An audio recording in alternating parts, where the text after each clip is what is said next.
Let's have a quick walk through the news and updates in the Google Ads hemisphere during November 2021. The one that maybe a lot of you have come across was the glitch in the Smart Shopping Matrix. So on November the 12th and 13th, there was a lot of buzz on social where clients and account managers were seeing massive increases in the CPCs on smart shopping campaigns, some like with increases up to like 220%.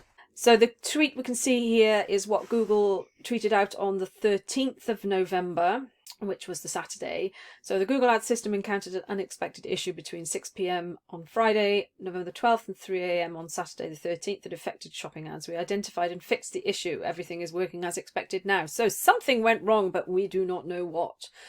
But what they quite quickly came up and said afterwards was that any accounts that had been affected will automatically get a refund by December the 3rd. So I had a couple of accounts where it did make a difference, some it didn't, but I haven't yet checked to see whether we have any refunds coming through. So if this is something that affected you during that time, then keep an eye out in your billing section for potential refund coming your way. So that will be, if they obviously, it's good to know that they will fix it if something goes wrong, because it really did affect results for those couple of days for a lot. So let's go on to like the proper news. So the next one is customer match lists. So customer match lists are similar to custom audiences that you can where you can upload your email list into Facebook. You have always been able to do that in Google, but it was only for larger accounts. So accounts with high spend and a lot of volume, you would then have the ability to be able to upload an email list and use that in targeting and in audiences and things on your ads campaigns as well.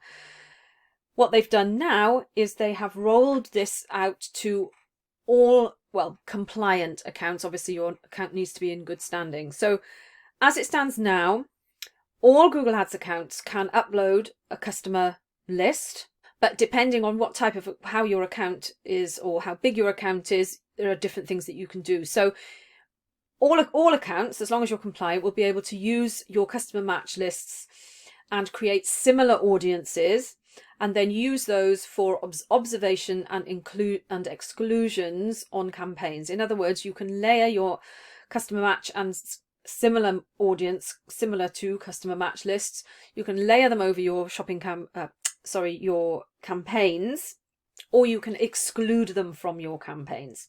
What you can't do is actually make bid adjustments based on those audiences. So that's the limitation. I guess having it as an exclusion is quite useful if you only want to make sure that you are, I guess, showing to new customers rather than existing customers. So that's the limitation on that. If you are compliant and you have more than a $50,000 lifetime spend in Google Ads, then you can actually use these customer match lists for targeting, and you can make bid adjustments on them as well. So you can have them as observation audiences, exclusions, you can target them in campaigns, and you can make bid adjustments. So that's the news there. It's always worth adding audiences to any campaigns, even if you're just doing it as a way of collecting data and looking to see what's working. But this is a really nice way of being able to actually make bid adjustments if you have enough spend in your account. All the links I'm showing on these slides, where I've got links to the Google support articles that talk more about any of these updates. All these links will be in the description or the comments below the video. So next, Performance Max campaigns. So Performance Max campaigns have been in beta for quite some time. I don't know exactly how long, but they've now been rolled out to all accounts. So you should see these in your accounts now. The purpose of a Performance Max, basically what a Performance Max campaign does, it allows you from a single campaign to show ads on YouTube, Display, Search, Discover, Gmail, and Google Maps. So it is the mother of all smart campaigns. So all you have to do is pick a conversion goal. So what do you want the goal of the campaign to be, whether that's a purchase or a lead or a sign up or whatever, and set the values to those conversions. You choose your budget and your bid strategy, whether that's target return on ad spend, target CPA, whatever that might be. Then you upload your assets, or you create your ads. So there'll be videos, images, headlines, descriptions. And so you add all of that information. You can add then audiences to audience signals, they call it, to indicate which audiences are more likely to convert. And you press go, and then Google's algorithm or Google's machine learning goes off and decides where to show your ads to whom in order to get you the best return. So I have not run Performance Max campaigns up until now. It's something that I am probably going to test in a couple of my larger accounts where we've kind of hit the limits on search and shopping, and we need to find more places to show ads in order to expand and to continue growing. As with all smart campaigns, as like with smart shopping, you are putting a lot of trust into Google. There's not anything really that you can, there's very little that you can do to optimize these campaigns. But what Google are doing, obviously, is trying to make it as easy as possible for new advertisers to start showing ads on their network and spending money with Google. So I will do a separate video walking through how to set up a Performance Max campaign. But just know that this is available to everybody now, but obviously be very, very careful when you're setting this up. The only real control that you have is the assets that you add. So that's really where you need to make sure that you create the best possible ads and think about how those ads and where those ads are going to show. But that's Performance Max.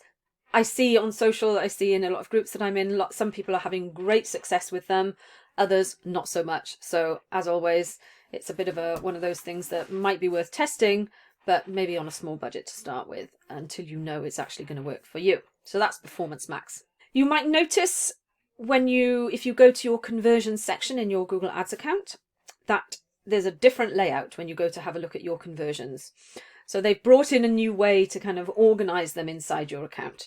So what it looks like now, if you go to the conversion, if you go to settings at the top right of the page and then click on conversions, what you'll see now is this page where you've got, as you can see here, various conversions grouped into different types of conversions. So we've got purchases, begin checkout, phone call leads. Any different conversion type that you can create they'll all be lumped together so that you can just see them more easily, I guess. You can still see them just in a big list. If you see on that page at the top right there, it says view all conversion actions. If you click that, it takes you back to the page that it used to be, how it used to look, with just all your conversions listed. I think most people won't have masses of conversions. If you're e-commerce, you might well have a purchase and an add to cart and a view page and a view content and that kind of thing. But this is the change that you will notice here. It's a great way to just check to make sure that you're not double counting conversions, I guess. If you're looking at purchases and you've got 2 purchase conversions and you're counting twice, then you know there's something wrong. Now, what I really like about how they've changed this now is you'll notice in this screenshot that if there is an issue with your tag, or if Google can't detect that your tag is working, you'll see a troubleshoot link on the right there. And if you click that link, it opens up in Tag Assistant. Now, the new Tag Assistant is really easy to use. Again, I can do another video on that, but it'll open Tag Assistant, and then what you can do is try and troubleshoot why your conversion action is not, or your conversion tracking is not working. So that's a really handy little way to help you figure out what the problem is using Tag Assistant. I quite like that one. It also highlights when you see that troubleshoot link, obviously it highlights that there's an issue that you might need to take a look at. So next, product feeds are now available for more video campaign types. So you might notice if you're on YouTube a lot that sometimes when you're watching a video, you will notice shopping ads below or next to the video. So it used to be that you could only add product feeds from Merchant Center to video action campaigns. The update now allows you to link product feeds to awareness and consideration video campaigns so that those are shoppable as well. So it just basically increases the availability of sort of shoppable ads on YouTube to a wider, so it allows them to be available to a wider audience, so that you have access to more video collateral when you're running your video campaigns. And hopefully we'll make it so obviously it's when people run these, they can have great success with these shoppable ads, and it just gives them more places to show their shopping ads next to their video ads. So that's quite interesting. I quite like that one. And that's it for today. Those are all the updates for this month, or at least the big ones that I've come across that I thought might be interesting to you. All the links to the support documents and the Google support documents, all the links will be below the video in the description or the comments. And, you know, go ahead and have a look and have a play. And hopefully this has been helpful. And don't forget to like the video and share if you find it useful. And I look forward to seeing you in the next one.